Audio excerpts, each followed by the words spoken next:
పునర్విక గురించి నేను ఒక స్టేటస్ పెట్టాను.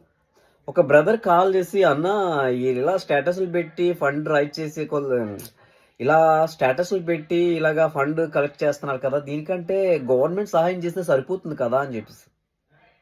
ఎలా చేస్తుంది బ్రదర్? గవర్నమెంట్ ఎలా సహాయం చేస్తుంది? వాళ్ళకి లెక్కలు ఉండవా? వాళ్ళకి చాలా లెక్కలు ఉంటాయి కదా! అది కూడా మినిమమ్ ఆలోచించలేకపోతున్నావా నువ్వు? నీలాగే చాలామంది ఆలోచిస్తూ ఉంటారు. గవర్నమెంట్ సహాయం చేస్తే సరిపోతుంది కదా 16,00,00,000 అని చెప్పేసి చాలామంది అనుకుంటారు.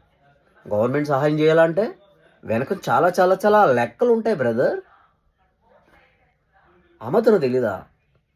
కోవబన్ వలి గారికి సహాయం చేశారంటే వెనక చాలామంది ముస్లిమ్స్ ఉన్నారు. అదే ఈ పాపకి సహాయం చేస్తే చాలామంది చిన్నపిల్లలకి సహాయం చేయాల్సి వస్తుంది. చిన్నపిల్లలకి సహాయం చేస్తే ఏమొస్తుంది చెప్పండి? అదే ఆయనకి సహాయం చేస్తే వెనక చాలామంది ఉన్న ముస్లిమ్స్ ఓట్స్ వస్తాయి. చిన్నపిల్లలకి సహాయం చేస్తే ఓట్లు ఉన్నాయా వాళ్ళకి? ఓట్లుంటే సహాయం చేస్తారేమో. ఆ మాత్రం మినిమమ్ లైన్ మర్చిపోతే ఎలా బ్రదర్? నిజమే కదా? నేను చెప్పేది నిజమా కాదా? చెప్పండి. మీరే చెప్పండి.